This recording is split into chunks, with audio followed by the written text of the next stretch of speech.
Hey, my name is Brian Nail, and I'm a mortgage loan officer with Primis Bank. I just want to say how much I truly enjoy being a part of the Spread the Positive Network. It's an incredible mission that brings so much positivity to our community. It's been a real pleasure to be involved. Now, when it comes to financing a home, there are a lot of options. And in a market like today's, having the guidance of a trusted local professional can make all the difference. Whether you're looking to purchase a new home, second home, an investment property, or explore refinancing options, I'd love the opportunity to earn your trust and help guide you through the process.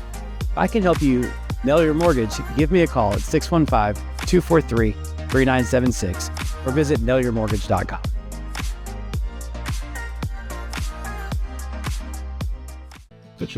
Hey everybody, welcome to The Butcher and the Band, a podcast about all things meat and music. I'm the host, Andy Holmes, the owner of Tennessee Craft Butcher here in Murfreesboro, Tennessee. This is where the back porch meets the backstage. So grab you a cold beer, fire up the pit, and let's get into it. Hey, what's up everybody? It's Andy Holmes from The Butcher and the Band. Thank you so much for listening. I got one of my good buddies, Matt Mackey, here with us today. What's up, Matt? Hey, man. Good to see you, brother. Me and Matt go way back. Probably 10, 15 years ago, he came into a place called Judge's Vinegar. Vinegaroot. I forgot about that's what the whole name was. That was a Texas Scorpion. That was a spinoff of Judge Bean's Barbecue. I remember that. But Matt came in, and he came in with another buddy of his, Johnny Hayes, and they got on stage one night and just blew it away. And from then on, we've been buddies, and I've watched him play and followed him around, and really appreciate you spending time with us this afternoon. Yeah, man, of course. We were just talking outside before we got started here. Our boys, when we first met, were, yay high, running around, getting candy out of the machine for a quarter, and now mine's taller than me. I don't know how tall yours is. Well, I'm 6'4". He's probably 6 foot. Yeah. For a while, we were like neck and neck, and I was like, "You're still not taller than me." And he was like, "Dad, I'm visibly taller than you." And I was like, "You're wearing those big shoes, man. Look at those big shoes you're wearing." So that's what I said. I was like, "I'm wearing these flat bottom shoes. Like look at you. You're wearing these big clodhopper shoes." It took many months, and when it finally got to where I couldn't deny it anymore, I just like, let's take the shoes off. Let's get heel to heel, back to back. Very clearly had me beat. Yeah, I'm not stoked. Because I'm not taller. Me and my brother and my dad are all exactly the same height. Like, you could almost lay a yardstick across the three of us. We're so close together in height. Yeah. So in all my days, I never got to look at my dad and be like, I think you need to understand that I'm taller than you. I hate it so much. My dad's a little shorter than me, too. Well, you're humongous, so you say that to everybody. I'm taller than you. I wish I was still growing upward instead of outward. What if we just, so what... You're talking about a world where we basically just never stop growing. Yeah, that's right. I don't think, then you have to keep rebuying clothes forever.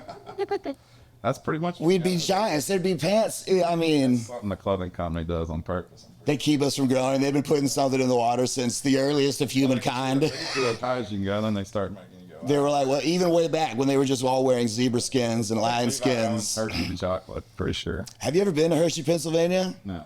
It's wild, dude. I kid you not. The town itself smells like chocolate. Like you ride around and it smells like chocolate in the air. It's crazy. Yeah, there's a lot of obese folks there.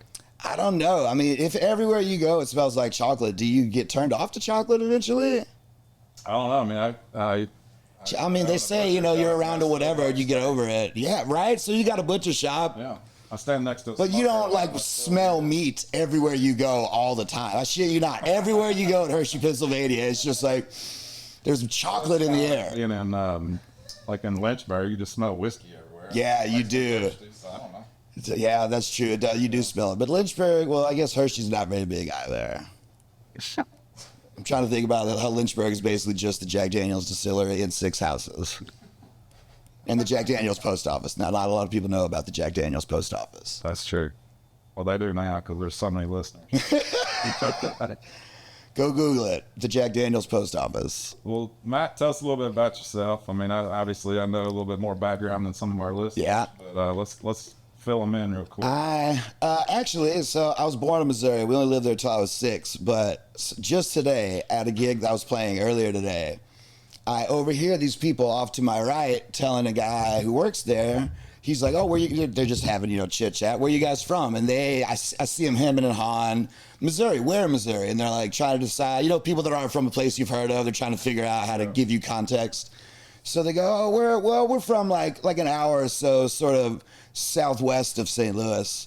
And it catches my ear immediately. And I was like, hey, I was born. Where I live when I was born was about that far from St. Louis in that direction. And they look at me, I was like, Ellsbury? They're like, we live in Ellsbury.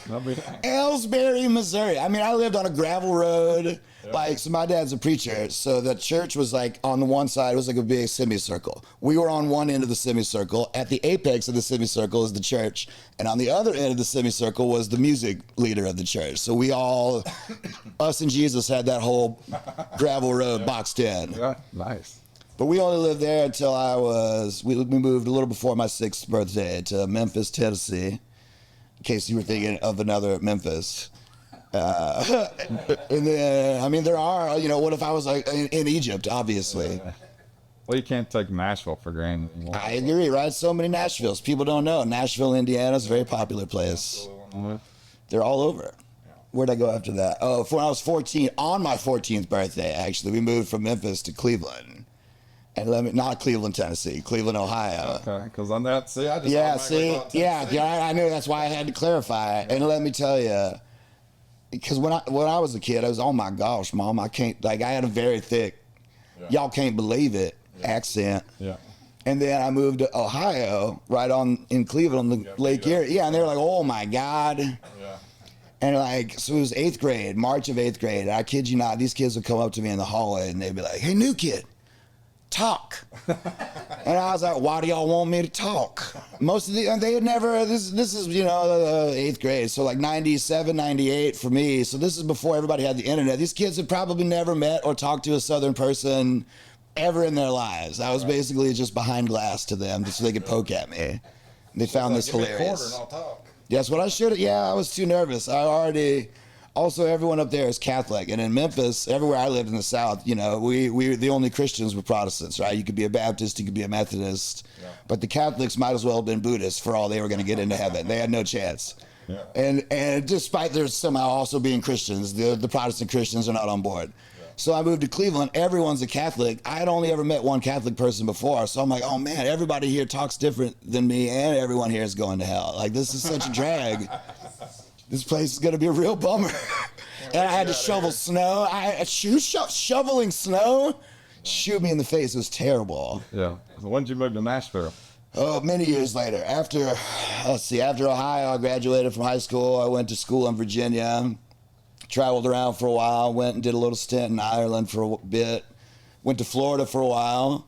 I got my first wife, my college sweetheart, pregnant when she was in Tuscaloosa, Alabama. So I left Florida, went to Tuscaloosa for a few years. Yeah. Also a place I'd never heard of. And very into football, the people in Tuscaloosa, Alabama. Yeah. This Roll Tide business, it was every which way. There was no escaping it. And I moved to Tuscaloosa the same year that Nick Saban started in Tuscaloosa. So it was like a banner times in T-Town. And then I did that for a few years, and I used to have a real job. Oh, real bad?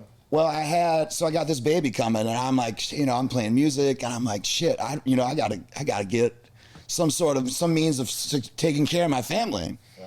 So I fabricated a whole resume and all my references. I just made up these job titles at these companies, and I put my friends' phone numbers and names, and I made up job titles for them as references. I called them. I'm like, hey, look, here's what I'm doing. Yeah. These people are going to call you, and they're going to ask you whatever. Here's what I need you to tell them. 5 job interviews I went through to get this job with my fake resume and all my fake references, but I got it.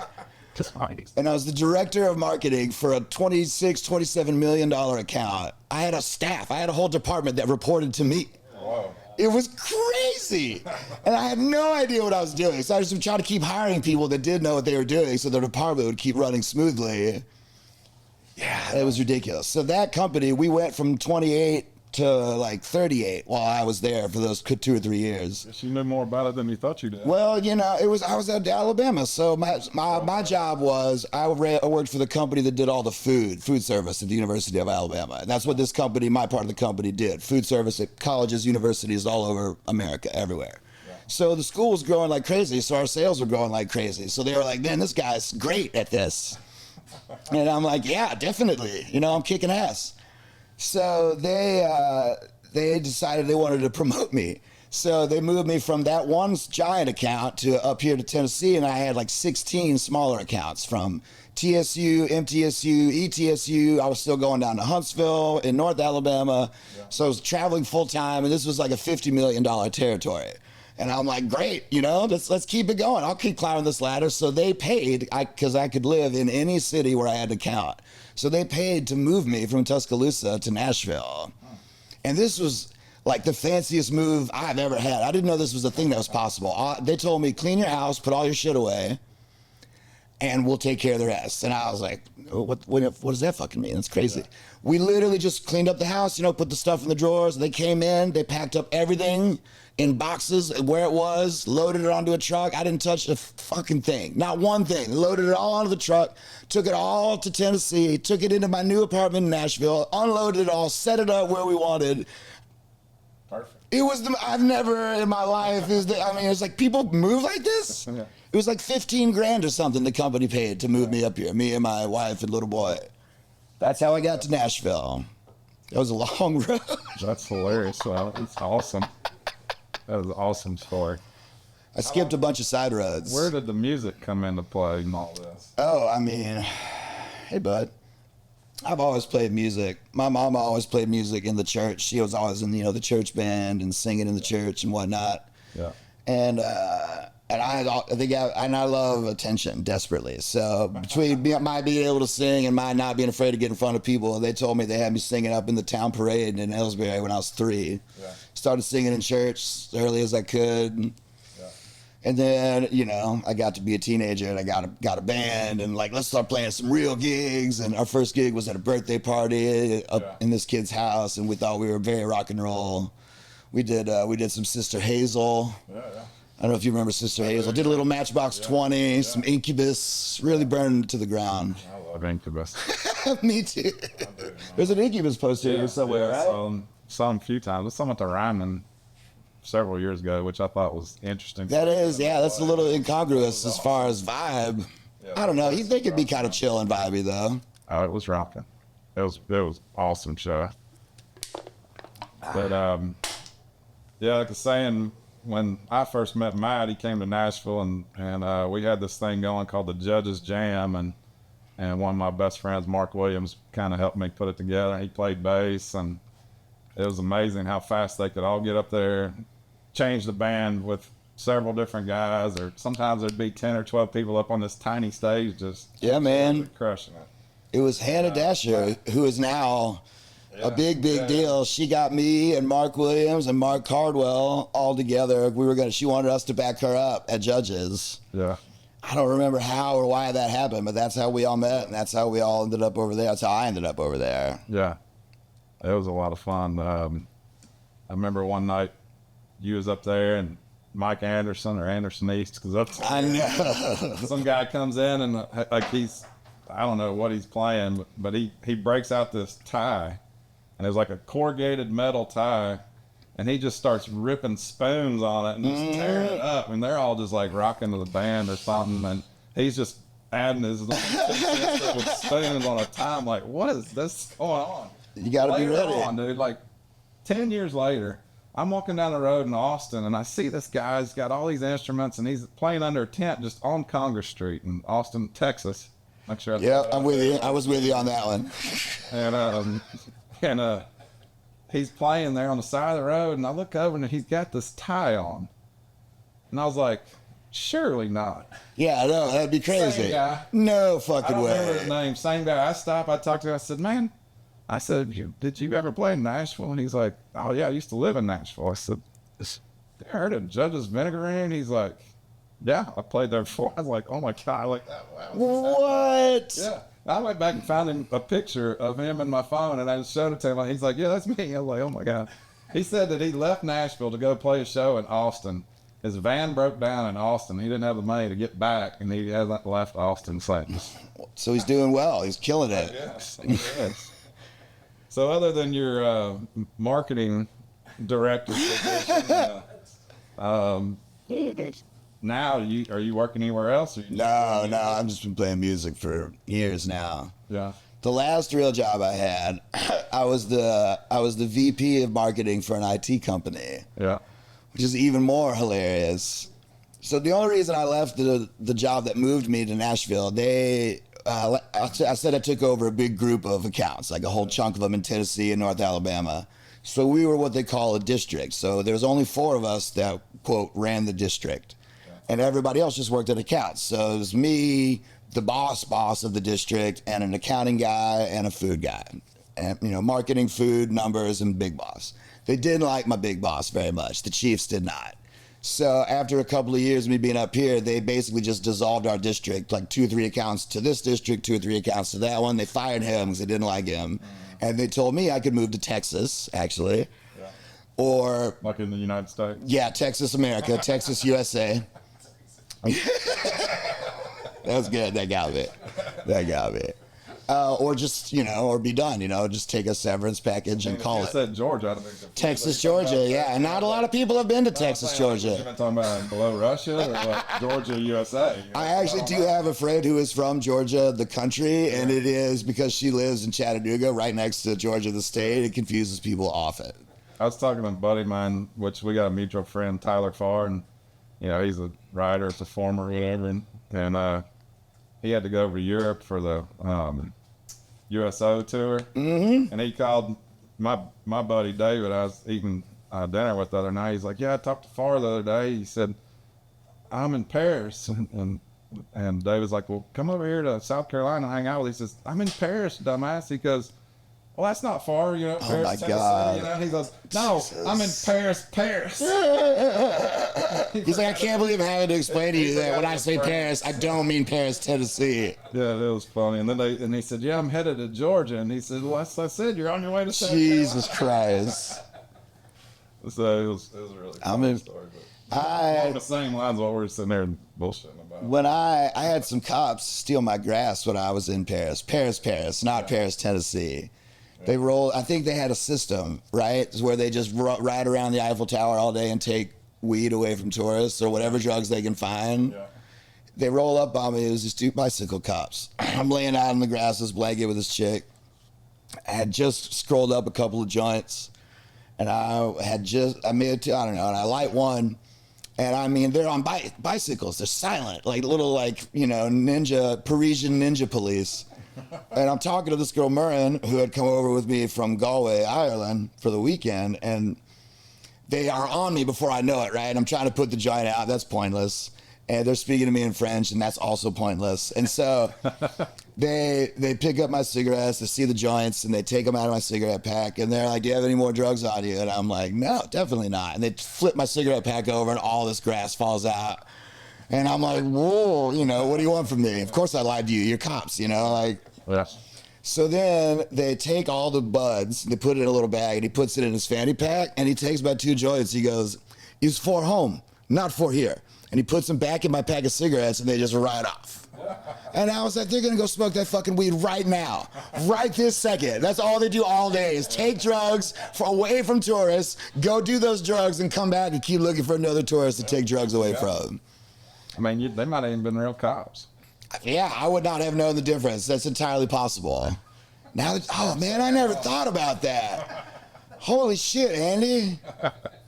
What if that's just their gig? They just ride around, they're like, she's Irish, she's American, I'll bet their French is terrible. We're just gonna go take their drugs. They're gotta be scared, guaranteed. Oh man, that's never even occurred to me they might have been fake cops. Damn, what a good gig. I would start doing that around downtown Nashville. Just roll it up on people that look like they might have some paraphernalia and just be like, "Excuse me, I'm the police." I'll put my hair up in like a police bun. Yeah, I don't know if you could pull it off. Yeah. You could probably pull off Jesus, though. Yeah, I have been Jesus. You could pull off Jesus. I had a guy in Red Door Midtown, come up to me one night, and this old boy, I mean, he's gay as Christmas. He comes rolling up on me, with the troutsy, and I mean, he was like a full stereotype of a gay man. And he rolls up right in my grill. This is like 2 a.m, and this is back when Red Door's popping. We're having a good time. And he goes, "Oh my God, you look just like Jesus. Can I kiss you?" Right. And I'm like, this guy, has clearly got some stuff he needs to work through from wherever stage of his life. And all I can think was, I feel like this is a small gesture on my part that's really going to help this dude out. And I was like, yeah, man, go ahead. And he grabs me and he's just like, lays the big one on me. And then just turns around and just vanishes off into the bar. And I was like, man, I really hope that helped him out. I hope that got him over the hump of whatever he needed to get to the other. I'm not gonna ask. Yeah, I mean, I'm not into dudes. Yeah, it was fine. He wasn't a bad kisser. I'm not into dudes, but he wasn't a bad kisser. And I just hope, I don't know how many years he's been wanting to kiss Jesus, but I hope that got him through something in a big way. You know, like, sometimes my son will tell me something like, you know, you don't have to tell anybody that. And I'm kind of feeling like that right now. Like, you know, I did. Since we're talking about me looking like Jesus, so this is obviously an Americanized. a different story, but it's confusing you for Jesus. So we all know that, you know, even though this is what all the pictures in America look like, this isn't what Jesus looked like, right? But especially in your old school Protestant churches, or all old school Christian churches of any faith, or of any denomination. And I was with my wife's family out in West Tennessee, very rural, small, like Presbyterian church for their funeral of like an extended family member. And I'm at a table with like me, one person I know, and like 6 or 8 people that I've never met who are also from wherever in the family. And it gets kind of quiet. Nobody knows what to say. And I look over, and there's that old school picture of Jesus like you're talking about that I look like on the wall. And I just kind of look around the table, and I was like, oh, I see you all follow the white Jesus here. And like 3 of them laughed, and the other 4 or 5 were just like, stone face, not into the referencing of the white Jesus. They were like, you mean the Jesus? The only Jesus? That's fantastic. Anyway, I was me taking a stab at it. They don't all land, Andy. They don't all land. They don't always. I mean, you try, but if you don't try, you'll never know. That's right. That's what somebody said one time. That's what I found to be the case. But I'm pretty sure it was in America. What that was said. Pretty sure. I'm comfortable with that assertion. Well, so you said you was playing a gig earlier today. Where were you playing? I was playing at Margaritaville downtown today, and it was crazy early. I played 10 a.m. to 2 p.m., which made me want to shoot myself in the face. Like Margaritaville Hotel? No, so that's what people always ask, and I always forget that hotel's even there. No, there's a Margaritaville like bar and restaurant down on Broadway. It's at the 4th and Broadway. Yeah. And it's a nice place. I've always had a good time there. So they just last week put us on this 10 a.m. to 2 p.m. business. Yeah. Usually I play later in the day like a regular human, but today we played this early and it's terrible. And the only other time I've ever played that early at that Margaritaville, or really anywhere, was the first time I ever played there. It was ages ago. And like, you know, it's a new venue. I don't know this house. So I'm like there a little early. I'm there at like 9:15, 9:30. I'm going to get set. I'm ready to downbeat at 10 o'clock. We're doing this. Right. And I'm thinking it's going to be empty because it's 10 a.m. downtown. And I come walking down the road, and there's a line, you know, down one block and almost all the way down around the corner of the next block. And I'm like, what's going on downtown? I come around the corner, and it's to get into Margaritaville. And I'm like, holy Jesus. Yeah. You know, these some bitches are ready to get down. Like, they party the parrot heads. You know, they party hard. Because there's like, the rest of Broadway is like basically empty, and there's this huge line. And I'm like, we're doing it, baby. No wonder they're booking bands at 10 a.m. People are ready to, yeah, dude, this is going to be awesome. You know, I get in, you have to go in around the corner under this gate. So we get all set up. I'm like, boo, I'm ready, baby. My gear's set, the levels are set, I'm on mic, I will see them walk over to unlock the doors, all these fuckers standing out there. I'm like, here we go. Yeah. And they come in and they walk, it was a duo gig, me and this guy Adam, and they walk right past the 2 of us like we are not there at all. And they just, like a giant herd of cattle, walk down through the hallway and up these stairs to the 2nd floor of Margaritaville, where I'd only ever been once and did not know anything happened up there. And so I'm watching, and they just keep going and going, and no one is stopping over on down in the bar. Yeah, and I'm like, I was like primed to start a song, and now I'm being ignored, and like my spirits are just like. So it takes a good 10 minutes for this whole crowd from around the block, and just all of them, they all file, and eventually at the end of the crowd, the tail end disappears up this staircase. And we had one couple actually that stayed with us down, but they sat at the bar with their backs to us, so that was actually worse. I wish they had just gone upstairs also. And I was like, what has happened? Like, what just happened? I thought we were about to have a rock and roll shindig here. Yeah. No, man. So they do like a Sirius XM country music radio show up on the second floor, like every Friday at this downtown Margaritaville. That is apparently a big deal. It's very famous, I guess, you know, in its world. And that's what all these people had showed up early for. I mean, it must have been a couple of hundred people just like 9 in the morning waiting to get in. Did you just play the whole thing like sitting Indian stuff? Yeah, I laid flat on my back and I looked at the ceiling and I said little sort of like shamanic prayers in between songs. I mean, I just couldn't. I've never gone from so excited to so bummed out in such a short period of time. Well, I was gonna say, you mentioned you like the attention, so I do. I desperately crave attention. I always have. Not everybody does. And not everybody will admit it if they do. Yeah, no, that's true. No, I don't mind. So I had a dream the other day. Yeah, people have weird dreams. They don't always mean anything. But I had a dream where I was out in public somewhere doing something. I was so tired. I just wanted to sleep. Just want to sleep. And I remember in the dream, I finally, with all these people around, just laid down on like a little deal like this in the middle of all these people to go to bed. And everyone just like came around me, like trying to make me uncomfortable. And they were all looking at me. Like a whole group standing around me in a circle, staring at me while I was going to sleep. Did you wake up? Later on, but I told my old lady about it, and she was like, Matt, that's because you desperately, you would be happy if, wouldn't even bother you if people watched you sleep. To you, that's like a good thing. That's just you craving attention, even if you're asleep. And I was like, yeah, you're right. It wouldn't bother me if people watched me sleep. And she's like, it's my nightmare. I would hate it if people watched me sleep. Yeah, I don't know how I feel about that either.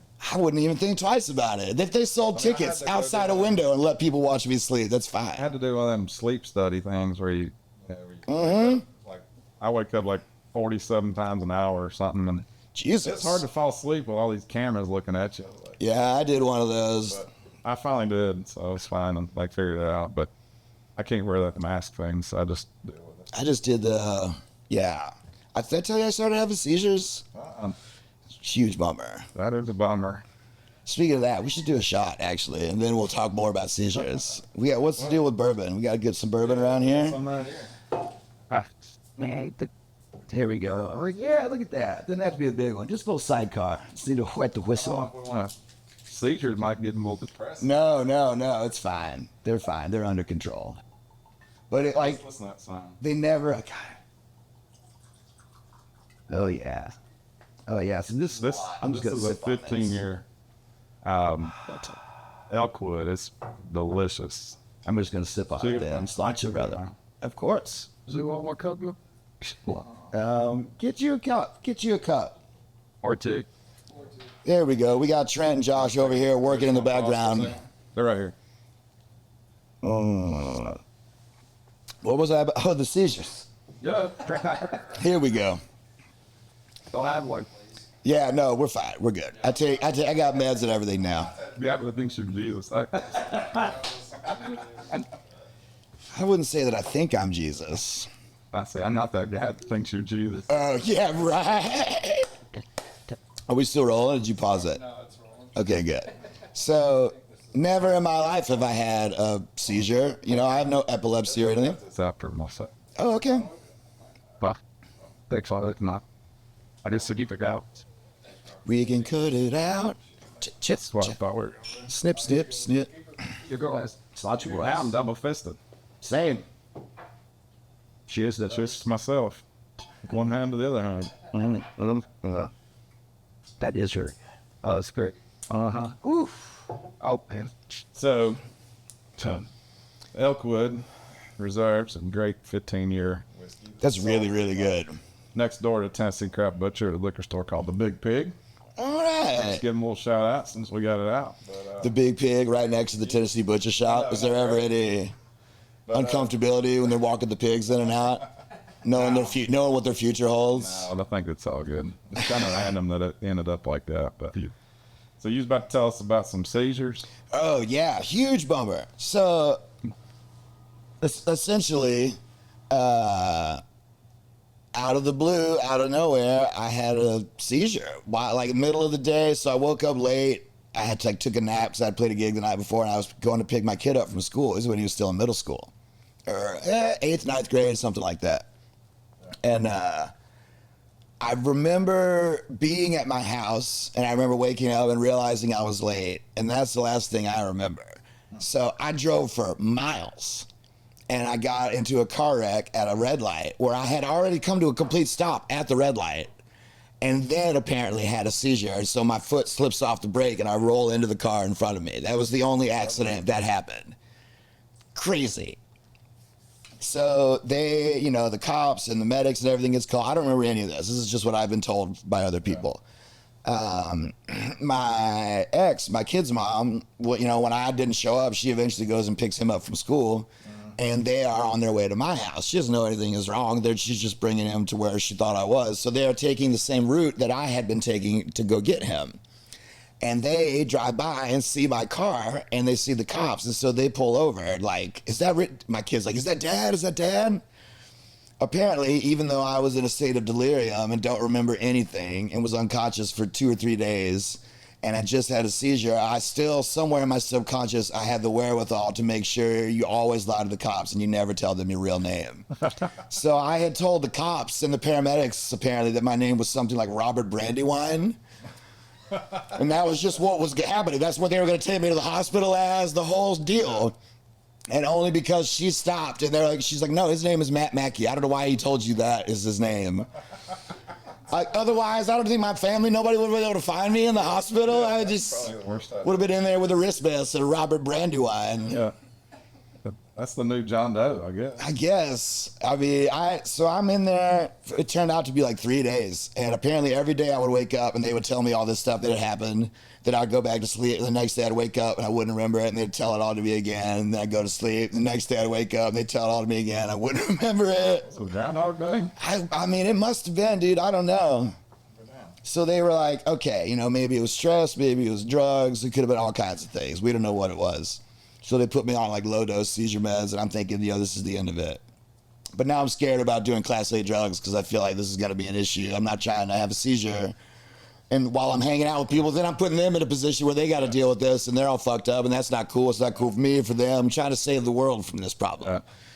So a few months go by, and again, out of the blue, but this time, no stress, no nothing. In my sleep in the middle of the night, I have another seizure. My old lady has to call the paramedics. She said it took 6 firefighters to wrestle me out of the bedroom. She said that I had taken off my pants. I was Donald Ducking it with just a shirt. And they kept trying to grab me, and I kept doing one of these moves where you wave your legs in the air. She's like, you just kept flapping your balls in the air at these firefighters. And I was like, I have no memory of doing any of this at all. She's like, they just had to keep going to get more firefighters until they could like secure you and get you out of the house. God. So after that one, they upped my anti-seizure meds because I was like, I can't just be having this shit happen randomly. Yeah. And nothing since then. That was like 2 years ago, year and a half, 2 years ago. I lost my license for like a year because, I mean, I get it. I had a seizure while I was driving. I mean, what if I had been on the highway or something? Like, lucky that you were at a light and just.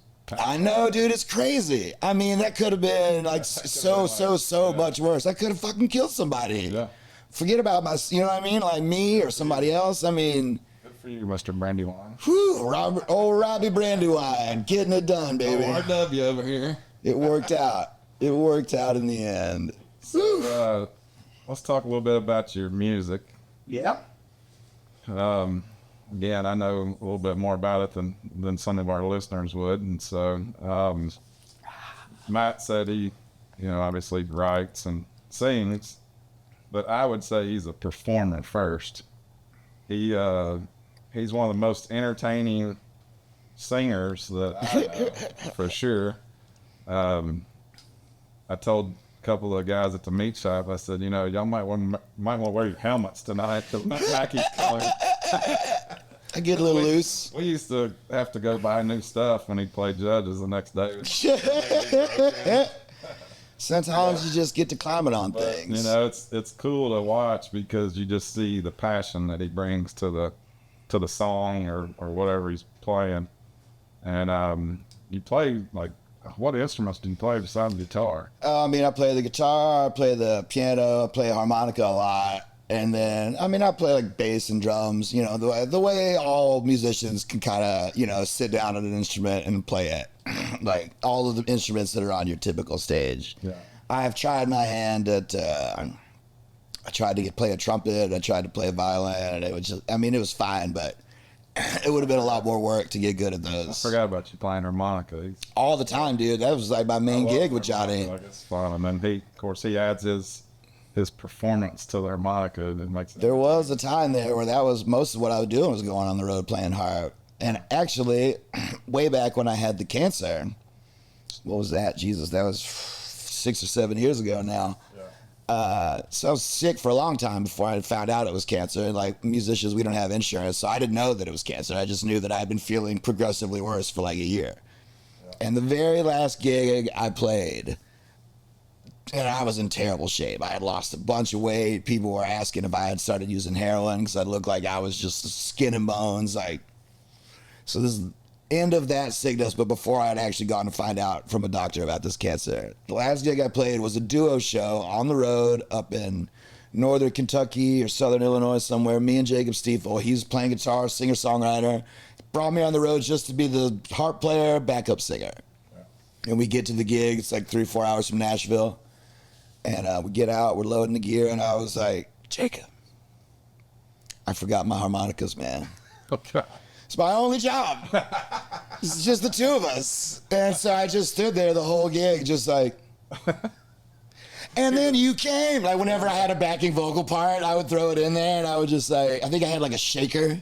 Yeah, you were like the hype guy. It was really bad, really bad. Hype guy that night. But playing the harp is the best. Yeah, I could not believe it. Yeah, harmonica would be cool because it's like the lightest instrument. Yes, and actually, many years. The Corbin, you got like 70 of them. I mean, I have every key. Isaac is a machine. He doesn't even. He's crazy. In the early days of doing it, I would take an amp with me on the road because that's what it's meant to come through. Yeah. But even that, I felt was too much. Yeah. Too much shit to carry around. Yeah. So I got this pedal out of this Voodoo something pedal company out of New Orleans. And it was like a $400 pedal. It was crazy expensive, but essentially it's a mod pedal. It's basically you plug your harmonica microphone into it, and what comes out sounds like it's coming through an amp, like a tube amp. So once I got that pedal, that became my amp, and it went into my harp case, and I had a case this big, and that was basically all I had to travel with. Cables, harmonicas, pedal, everything. Cracker Barrel harmonica around here somewhere you can play. Oh, my harps are in the car. The case I'm talking about is in the car. Well, I know you write a lot. Are you writing just constantly? Yeah, it's just kind of when it comes on me, you know what I mean? I mean, you can sit there and you can force it and you can grab it when it happens. And now that we have other people or just yourself? Not as much as I used to. I used to write a lot with other people. I didn't like some of the stuff that I was writing with other people as much. Yeah. So I was writing with people that were writing for sort of country music radio. Yeah. And that I didn't like it. Yeah. You know, and I could hear where they were trying to take the songs, and it made sense for country radio, but direction-wise, I felt like it could be much cooler and much different. What genre would you put yourself into if you were going to put yourself in? I mean, these days they call us all Americana. You know, anybody that plucks an acoustic guitar, you're either country music or you're Americana. A couple new ones. Yes. I say it all the time, but that's a different story. I mean, I heard a new genre of music today on my way here on the radio. It was, what did the DJ say? They're like, it was a good song that it just played. It was a band I'd not heard of. And the DJ, when the song ended, was like, yeah, that's the kind of this new style of music where it's sort of country, but it's sort of like lo-fi. He's like, they're calling it boot gaze instead of shoegaze. The kids are calling it boot gaze, like lo-fi, stereo shoes, country music type. I mean, I had never heard it before either until today. Wow. Boot gaze. Guess I'll look it up later. Yeah, I mean, I don't know who would even fall into this category, but I'm down to find out. Yeah, I think I know the answer to this, but I'm going to ask it anyway for everybody else. But if you just had your choice, would you write, perform, do a cover band, solo gig? I mean, really, I always just want to perform. I think it would be weird performing songs all the time that somebody else wrote, but I feel like I would rather, if my choice is perform all the time and it'd always be songs somebody else wrote, or write all the time but somebody else gets to perform all the songs, I would choose to perform. Yeah. That's what I would have assumed. But I couldn't stop writing. I just would be fine to just keep them all. Band or solo? The full band gives me a little more autonomy. It allows me to sort of free roam and you know, it's like roam all around the stage, like any power stage. as much as I can. I'll do a slide across the floor. Not always on his feet. Yeah, I'll do a little crowd surfing if I can. First time I ever jumped on top of a crowd at my own shows when I was in high school, and when they threw me back up onto the stage, I hit my shin bone, like wham, like right on that corner, split it down to the bone, so I could see the little piece of white and then all this blood running down. But it was our last song, and there was like 30 seconds left by the time, you know, they throw me back up onto the stage. So I just like, rah, rah, rah. And I'm 18, 17, years old. I'm like, rah, rah, rah. The song ends, I throw my mic down, and I just run to the back of the stage. I'm just laying there with my bleeding ass leg. I was like, I don't know, it hurts so much. Now that I'm done. Terrible experience with my first stage dive. Yeah. Good thing you didn't stage dive at that Margaritaville gig. I almost did one day. I've got anybody there to catch you on my little pedal board. I've got that I use sometimes. I've got a little loop station, and I've got my guitar going through it, and I have my harmonica mic going through it. And I was playing solo at Margaritaville like a few months ago, and it was packed. Yeah. And people were just digging it. And I had like a loop going, so I went out in front of the stage. I climbed up on top of the stool, and then I climbed up on top of the table, and there's people all around, and I've got them singing in my mic, and I'm singing. And I almost climbed up on top of this big old boy. I think he could have supported my weight and maybe would have toted me around the bar a little bit. That one where everybody went upstairs and there wasn't anybody in the crowd. Oh no, that would have been a bad time. It sounded kind of like you wanted to jump off the stage and just call it and just die of embarrassment and let down. I mean, I hand to God, I thought I was a lot of 200 people waiting to hear me play at 10 in the morning. That's looking fun. They were not. They were not. Well, we got to hear somebody. At that same gig, Post Malone took my capo one time. He was playing upstairs at the big famous radio show, and I'm playing downstairs as I do. And this PA comes over to me, this like producer assistant, you know, and he was like, "Hey, the artist upstairs forgot his capo. Do you have one he can use?" And I was like, "Yeah, man." He's like, "All right, I'll find somebody to bring it back to you." I was like, "Don't worry about that. It's it's a capo." I'll be dining out on this Post Malone capo story for years. Post Malone always owes you something. That's what and if I ever run into him, I'll be like, "Yo, man, you still got my capo?" I would. He'll be like, "I don't know what that means, man, but do you want to get a drink?" Why? I would say you would. You'd probably run into him. Yeah, they say He's everywhere. he just hangs out at regular ass bars. Yeah. Well, so next question is, all this traveling, you lived all over, well, not all over, but Always east of the Mississippi. Always east of the Mississippi, baby. east of Mississippi, been to Ireland, France, and so I always ask everybody, like, in your travels and moves, what's the weirdest meat you ever ate? Ooh.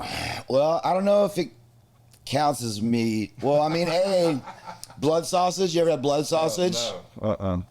So the Irish, they eat this thing called blood sausage, and it's exactly what it sounds like. It's like the congealed blood leftovers, basically, from butcher shops, pressed into a sausage casing. It's like part of their standard breakfast, like hashers and blood sausage is like a normal. Yeah. And yes, it sounds horrible. Yeah. Of course, it sounds horrible, but it really wasn't that bad. Yeah. Were you that hungry? Yes. Oh my God. Look, Andy, here's what. Look, man. I was living in Virginia. I was waiting tables, playing gigs, and I had some good nights, and I had like $900 something, all bills paid, just like this extra $900, and I was like, you know what? I wonder how much a one-way ticket is to Ireland. And that was it. It was like $400 of my $900, and I just bought a ticket and left. Dang. Yeah. I just told my friends, I bought a ticket and I left like 10 days later. I was like, guys, I'm going to go live in Ireland. They're like, what? I was like, I don't know. I bought a one-way ticket. I'm taking my guitar and some clothes. And I didn't know how the terrible exchange rate between us and the euro, terrible for us. Yeah. So now I'm there with like my $500-600 and I got to change the money over. It's like 390 euro, 380, and that's it. And I'm just sitting there and they destroyed my bag. My one bag of clothes got destroyed by the airline. So I lost half my clothes, and I've got my little guitar, and I'm just like, sitting in the airport, and I now, at this point, I realize what I've done. I'm now sitting in Dublin. I don't know any people in this whole continent, let alone this country. And half of my shit has been destroyed. And so I just sat on the ground and started playing guitar and started singing. I was like, I'm just going to do this until something happens to me. And I probably sat there for like an hour just playing songs. And this guy comes up. He's like, hey, man, are you American? And I was like, yeah. He's like, I'm heading into town. I'm staying at such and such hostel, you know, if you want to come with. And I was like, that sounds great. This is what I've been waiting to happen.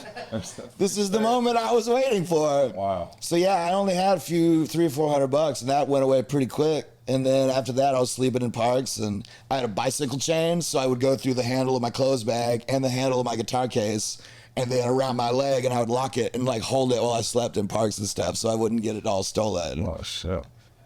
That's crazy. Yeah, it was. I would sneak into hostels and like try to sleep in their lobbies, or like sneak out, try to hook up with as many chicks as I could because I could stay in their places.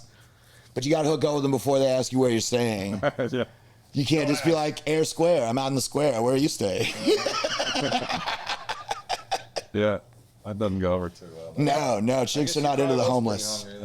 So yeah, so that's how I ended up. That's the first time I ever had the blood sausage. I went home with this great big old girl, and she had a smoking tasty roommate whose boyfriend was also there. So I'm with the three of them at this like pub somewhere, and I'd gotten up and played a few songs, and I had slept on the beach the night before. I was planning on going back to the beach this night, but now I'm with them, and I'm trying hard to sweat the tasty chick. And the boyfriend is very suspicious, and rightfully so. He was correct to be suspect. Yeah. So I go home with them, with the three of them, and I'm like, this is great. You know, I got a bed to sleep in. I'm still trying to angle with the hot chick. No dice. But the great big old girl, she makes us all this breakfast like 4 in the morning, and it's like they do beans also for breakfast. Yeah. So it's like beans and toast and eggs and blood sausage. And I mean, I hadn't eaten in like 20, you know, probably once, maybe earlier in the day had I eaten. So I was starving, you know. I'm like, God, she's like, oh, this is blood sausage. I'm like, I don't care, it's fine. I tried hard though to get to the good looking one, but that boyfriend snatched her and took her away. So I ended up having to have the relations with the other one. It felt unfair to not slide the D her way after she made all that food, you know? Yeah. And she's up there, she's like, oh, it's true what they say about American lads.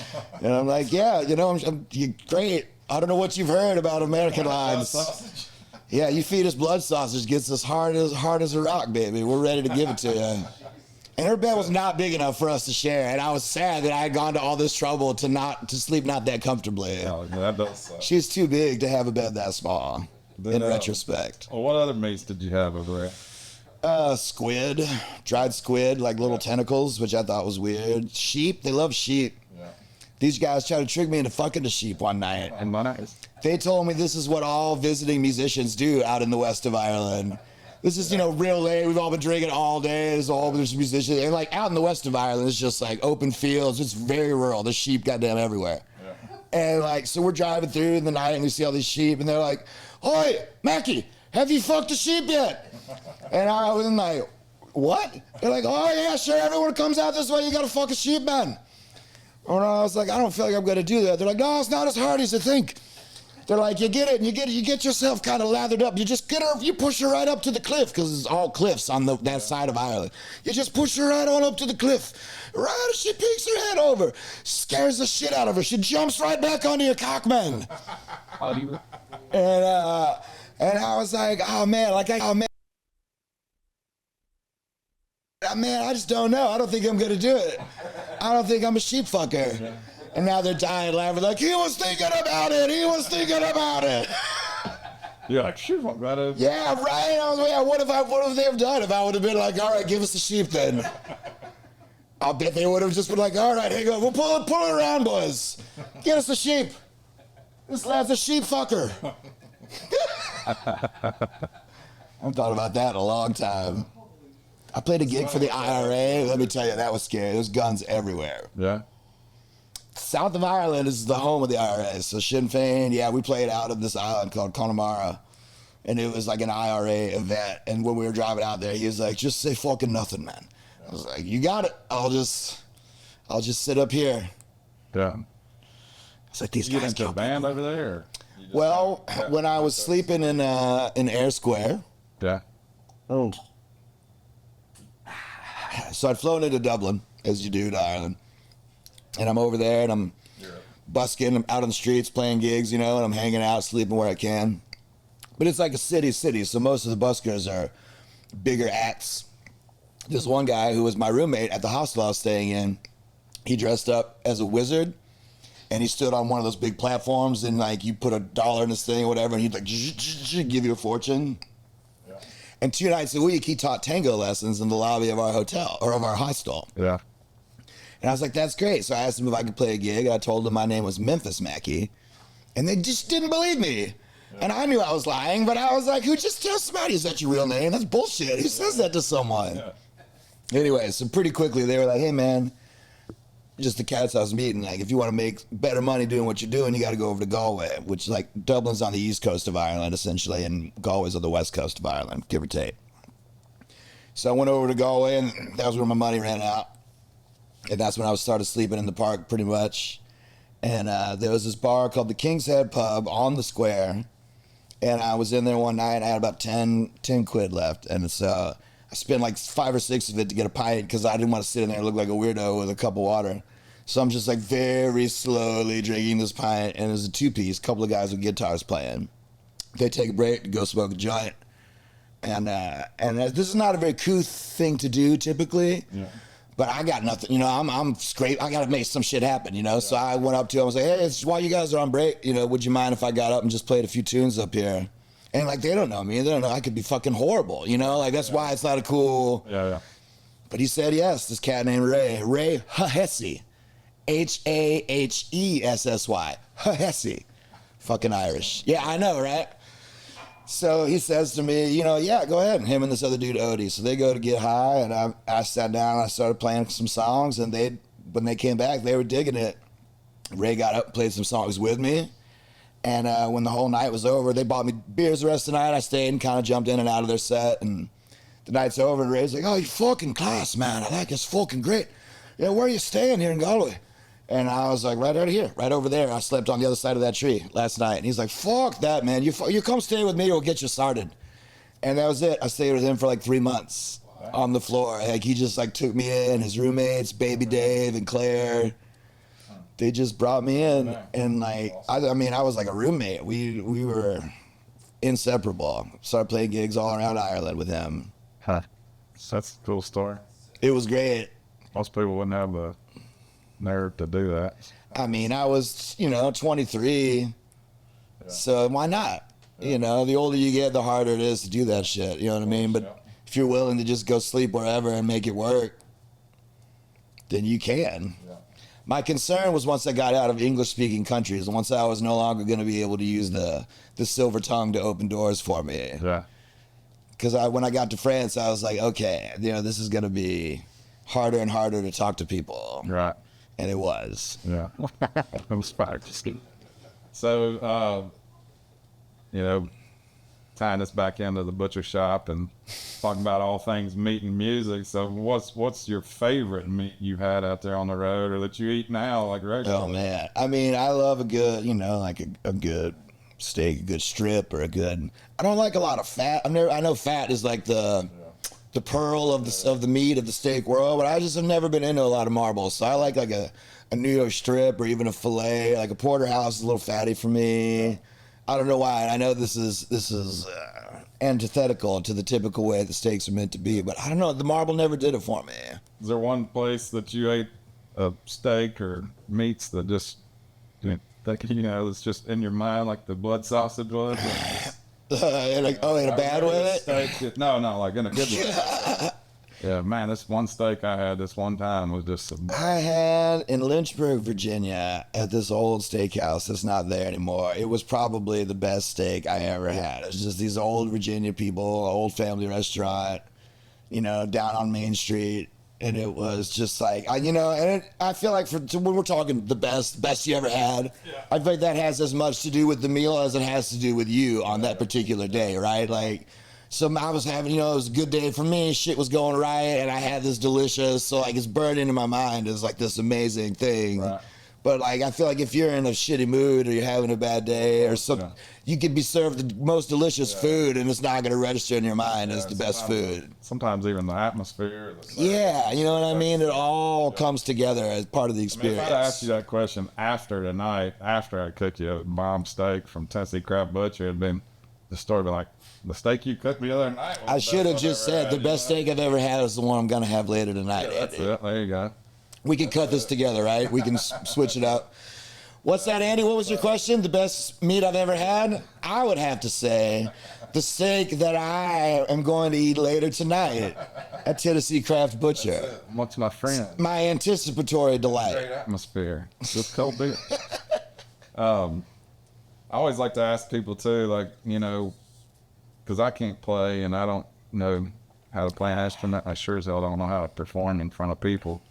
But is there like a show that you played that just, it's like, man, if I could go back and do that show again, that was the one. Like, that was the best night. Oh man. I mean, I know you played a million shows. Yeah, I've had some really good ones. A lot of people just say, like, you know, I can probably tell you the top 5, but I don't. Yeah. But I just wonder, like, I don't know. Well, so. I remember when I did a record release show for the Matt Mackey and the Bad Decisions album at Brooks Sutton's studio. And it was, you know, maybe like 100 people there. It was like a small, intimate deal, and we just killed it. Everybody that was there was people that we loved, so they were in, you know, there was a lot of love in the room, and it was just a big, long, flat deal.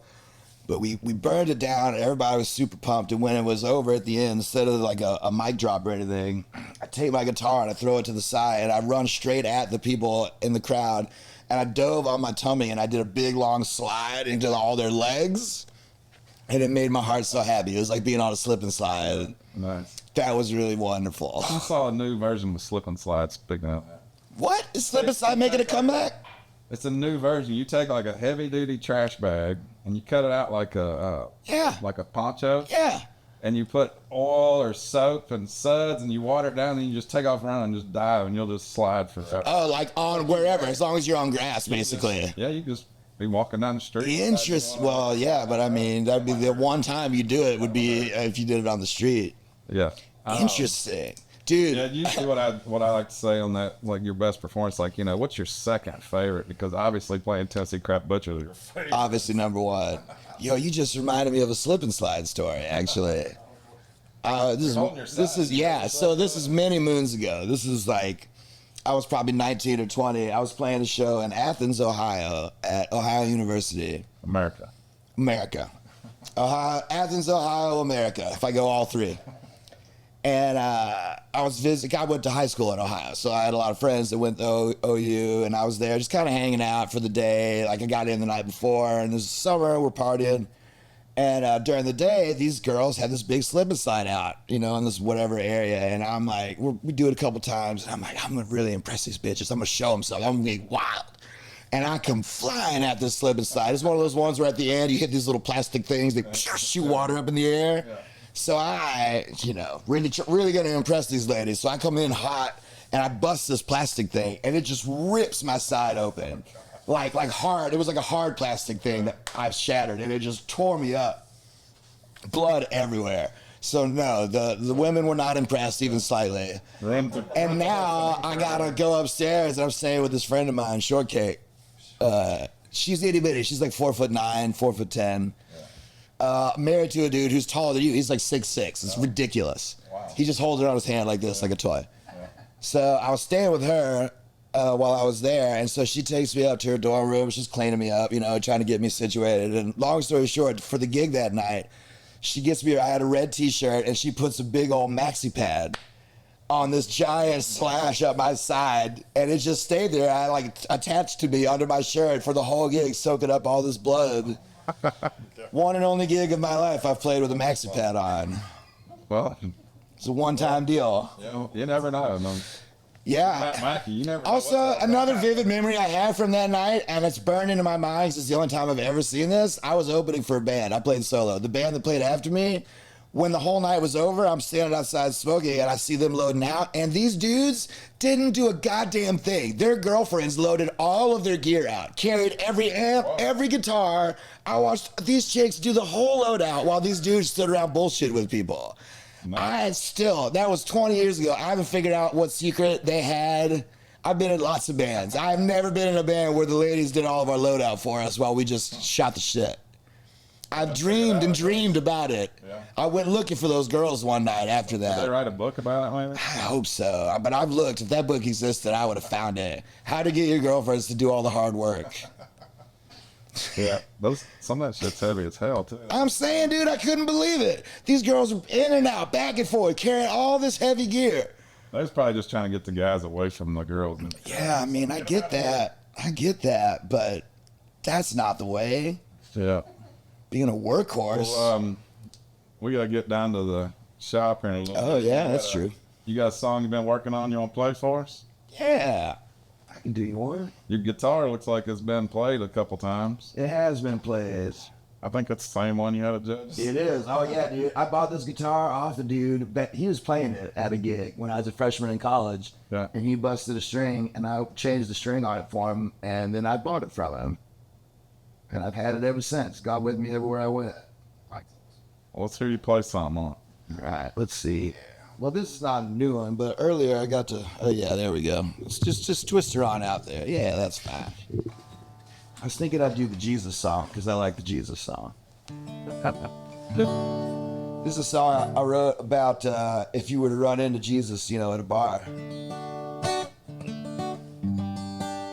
When I started it, it was meant to be like a joke, like, oh, this would be fucking hilarious, talking about drinking with Jesus. And then it turned into this really sort of humanizing portrait to the point where all of my very Christian family, when they hear it, they like cry. Yeah, so anyway, it went that way. Should I get a tissue? You what? Should I get a tissue? No, I believe in you.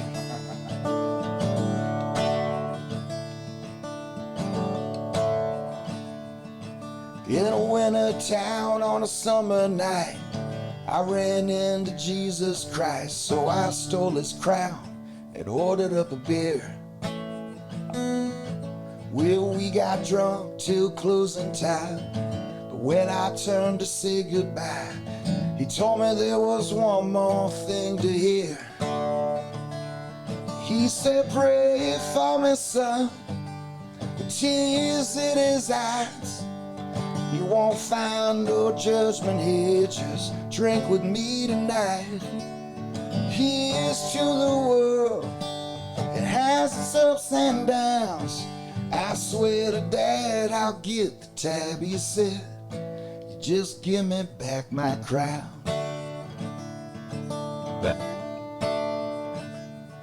Well, I sat back down and thanked the Lord. He said, let me get 2 more. Then he pointed at the cigarette machine. Well, he lit the last one from his pack, smiled, said, I'll be right back. Took a drag and handed it to me. Then he said, pray for me, son, with tears in his eyes. You won't find no judgment here, just drink with me tonight. Here's to the world, has its ups and downs.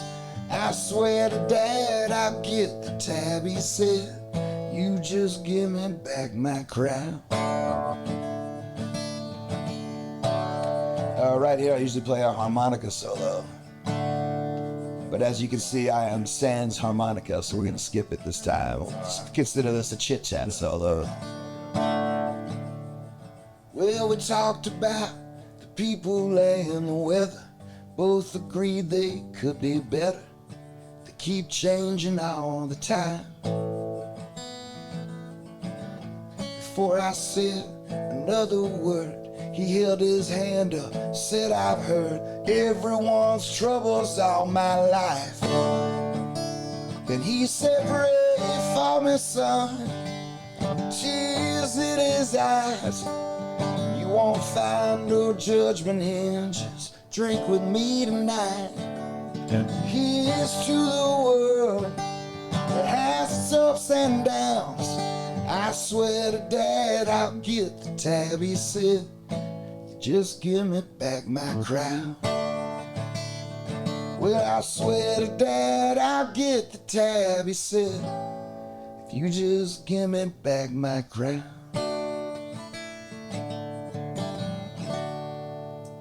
Awesome.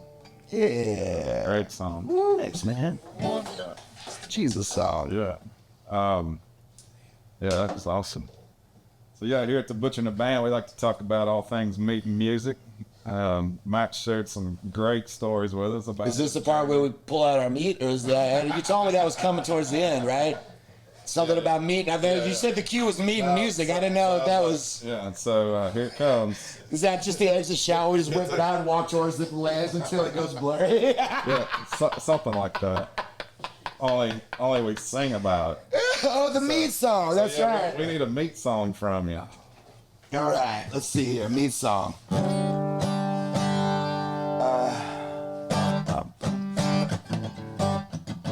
I like meat. It makes me feel so good. Oh, I like meat. If you cook it over burning wood. Yeah, you get it. If you give it to me, I'll eat every last bite. Could be a burger, won't give me a fright. Cause I'm not scared of it. I like meat. Oh baby, oh I like meat. Your mama, you know, she likes meat. Your boyfriend, he definitely likes meat. Your two little tiny babies who don't even have any teeth, pretty much guaranteed they're gonna like meat. So it's me and it's you and it's everyone else that you ever have known, that you ever want to hang out with. Cause vegetarians are stupid, even though they have some really good points about the ethics of what we do. And we should all be more considerate of other people's points of view. I like meat.